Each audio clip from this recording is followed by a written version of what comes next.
वजीर आजम साहब ने कहा, इस तकरीर के बाद अगर इतनी हिम्मत है, इनको शर्म नहीं आती? आज भी इस हुकूमत को लात मारी है इस महंगाई की वजह से। मतलब इनके दिमाग मिली नहीं उन लोगों से, इनके भूसा भरा हुआ दिमाग में।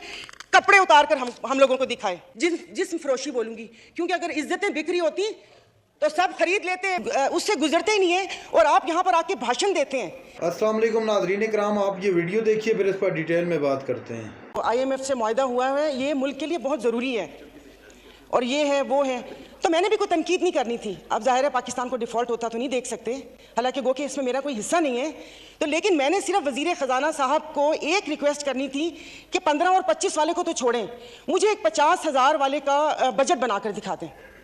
आप मुझे बजट बना के दिखा दें, मैं आपको इसको भी मैं आपको वोट दूंगी और आइंदा आने वाले आपके फैसलों को भी मैं सेकंड करूंगी। तो ये कौन सी बात है कि आप आए, आप जिस दुख तकलीफ और कर्ब से गुजरते ही नहीं हैं, उससे गुजरते ही नहीं हैं, और आप यहाँ पर आके भाषण देते हैं कि ये हमें मुश्किल फैसले करने पड़ेंगे। मुश्किल फैसले अपने लिए करें ना, अपने लिए क्यों नहीं करते? अवाम को सादगी का दर्स दिया जा रहा है। इनके एक एक लिबास और इनकी अशिया जो इस्तेमाल करते हैं उनकी कीमतों का आपको अंदाजा है? डेली एक फोटो शूट आता था, 15 लाख रुपए का कोट, 10 लाख का जूता, 15 लाख का स्कार्फ। ये एक पाकिस्तान जो डिफॉल्ट हो रहा है, वेंटिलेटर पर है, उसकी आवाम को ये मजाक, एक तस्वीर ट्विटर पर डेली शेयर होती थी। मुझे सिर्फ एक 50,000 वाले के जीने का हक छीन लिया है उन लोगों से। आप मुझे बताएं कि ये पेट्रोल के लिए यहीं पर ही थे। मेरी एक और आपसे रिक्वेस्ट है कि कोई ऐसा रूल है कि जो हुकूमत है वो यहीं बैठी रहे और अपोजिशन के वो बेंच हो जाए, क्योंकि मेरे ख्याल में इन बेंचेस में, इन चेयर्स में कोई प्रॉब्लम है कि यहाँ पर बैठने वाला बोलता है और वहाँ पर जाकर सुम्मुन बुकमुन उम्यून बन जाते हैं ये लोग, इनकी जुबान नहीं चलती। और यही जब मैं वहाँ पर बैठ के हुकूमत पर तनकीद करती थी तो यहाँ पर सब बैठे डेस्क बजाते थे। आज जब मैं यहाँ पर खड़ी होकर हुकूमत पर तनकीद करती हूँ तो उन सबको प्रॉब्लम होता है। तो जनाब स्पीकर, इन्होंने तो यहाँ तकरीर कर दी, इस तकरीर के बाद अगर इतनी हिम्मत है, कल मैं एक ग्रोसरी शॉप तक गई थी, वो भी कोई F6 नहीं गई थी, यहाँ कोई चाइना मार्केट के पीछे कोई दुकान है, वहाँ पर जाकर आप लोगों की तकलीफ, उनकी आंखों से उनका अंदाज़ा लगा लें। मुझे यहाँ पर कल ये करंट डेफिसिट और खुदा जाने क्या क्या बता रहे थे, मैं या आप अपने हल्के में जाकर किसी गरीब आवाम को क्या इनको करंट डेफिसिट बताएंगे कि हमारी अय्याशियों से तुम लोग इस साल तक पहुंचे हो, अब तुम ही लोगों को बर्दाश्त करना पड़ेगा, ये कुर्बानी तुम लोगों को देनी पड़ेगी। लेकिन फिर मैंने सोचा कि कुर्बानी तो हलाल जानवर की जायज़ है, तस्मीन हम हलाल हैं, जिनकी कुर्बानी नहीं है उनकी कुर्बानी जायज़ नहीं है। अब आप देख लेंगे कि यहाँ पर उठते ही जो बोला था, मैं आज इस फोरम पे अपनी पार्टी की तरफ से, मुस्लिम लीग फंक्शनल और सदर पीर पगारा और सदरुद्दीन शाह की तरफ से मैं आप बिलावल साहब को मैं दावत देती हूँ कि आप सिंध से महंगाई मार्च शुरू करें, हम आपके साथ हैं। और मैं अपने एमक्यूएम के भाइयों को भी कहती हूँ कि वो वहाँ से यहाँ आए थे ना कि महंगाई है, तो ये वक्त है अपनी महाजर कौम के सारी गिले दूर करने का, कि तब भी आप लोगों के साथ थे महंगाई के लिए और आज भी इस हुकूमत को लात मारी है इस महंगाई की वजह से। लेकिन हम यहाँ पर बैठ के सिर्फ बातें करेंगे। यहाँ पर मेरी कुछ मेंबरान से बात हुई है, नाम नहीं लूंगी मैं। एक से मैंने कहा कि कल तुम डेस्क तो ना बजाते, सुन ली थी तकरीर, कहता गरीब पैदा क्यों होता है, गरीब का कसूर है। इधर किसी ने मुझे बोला कि मुसलमान को सब्र और शुक्र का दर्स दिया गया है, सब्र शुक्र करें, पूरी दुनिया में महंगाई है। मैं टिम हॉर्टन्स और क्या कहते हैं PSL का मैच देखने वाले और कराची दो दरिया में खाने वालों की बात नहीं कर रही, मैं उसकी बात कर रही हूँ जिसके 5-5 बच्चे हैं और एक बाइक है, वो पेट्रोल भरवाएगा, दवाई लेगा या क्या करेगा। इन्होंने यहाँ पर वो कहते हैं कि शहद में घोल घोल के यहाँ पर सारा ये बजट बता दिया। मैं वैसे लिखा हुआ पढ़ नहीं सकती इसलिए कि उसमें जज्बात नहीं होते, वो रीडिंग होती है। जैसे कल परसों ये वजीर खजाना साका साहब ने आके बिना जज्बात के यहाँ पर आकर कागज पढ़ के और ये जा और वो जा, दूसरे के ऊपर, और पीछे यहाँ पर बैठे हुए सारे पीछे डेस्क पे जा रहे थे कि उसने वो कर दिया, क्योंकि इनकी तो दुकान चल रही है।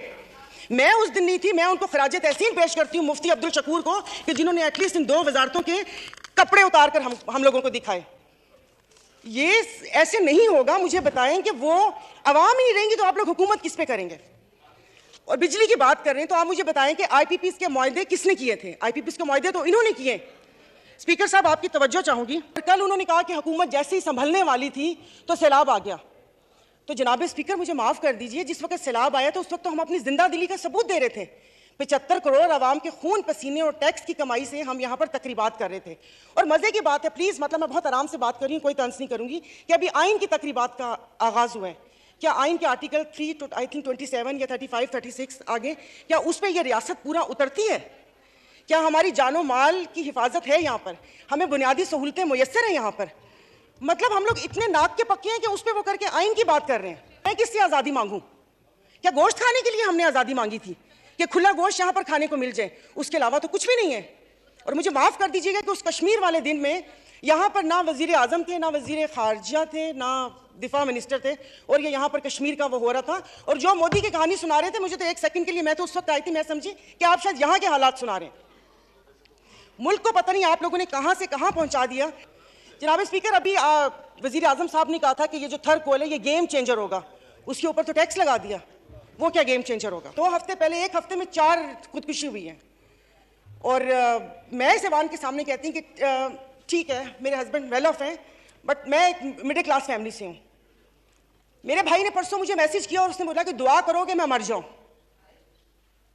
और वो सिर्फ एक मेरा भाई नहीं है, मैं पूरे अपने जो भाई जिनका राब्ता मुझसे नहीं है, मैं उनकी मैं बात कर रही हूँ। जब स्पीकर कल मैं गई थी, वो जिस बंदे ने 4 टमाटर और 4 आलू लेकर 400 उसके पास नहीं थे, उसने पर्स निकाला, मैं शर्म से गड़ के मर गई। 272 लीटर पेट्रोल आप लोगों ने मुश्किल करनी है तो आप V8 और बड़ी बड़ी ग्रैंड क्रूजर को 500 लीटर पेट्रोल देना। गरीब को आप नहीं वो करें।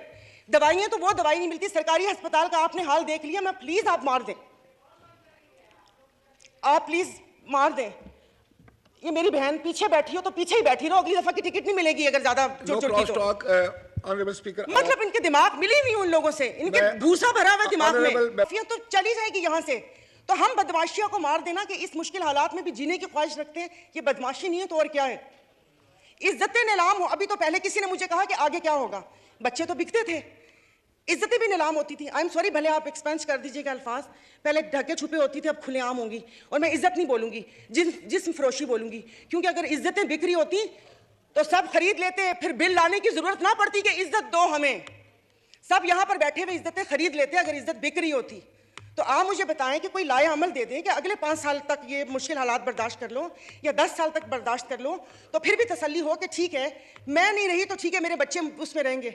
नाज़रीन कराम, आपने वीडियो देखी। सायरा बानो ने हुकूमत को आड़े हाथों ले लिया और कहा कि महंगाई का जो तूफ़ान आया है, ये तूफ़ान अब थमने का नाम नहीं ले रहा है, मुल्क डिफ़ॉल्ट के दाने पे खड़ा है। लेकिन अगर आप इन लोगों ने अपनी शहाना लाइफ गुजारनी हो या फ़ोटो शूट करना हो तो उसके लिए ये लाखों रुपए के कपड़े और जूते ख़रीदते हैं।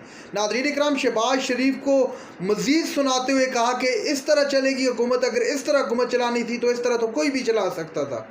आपको जितनी भी आप कोशिश कर लें, आप इस मुल्क को, आप इस मुल्क की आवाम को अपना नहीं बना सकते उस वक्त तक जब तक आप उनकी जो बेसिक नीड्स हैं उनको पूरा नहीं कर लेते।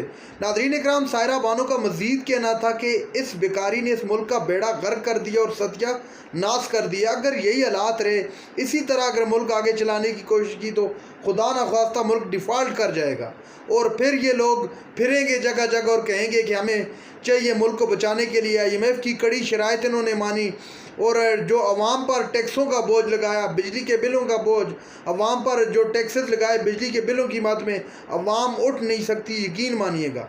नाज़रीन इकराम, ये थी आज की हमारी वीडियो। चैनल पर जो नए, चैनल को सब्सक्राइब कर लें। अगली वीडियो तक अल्लाह हाफ़िज़।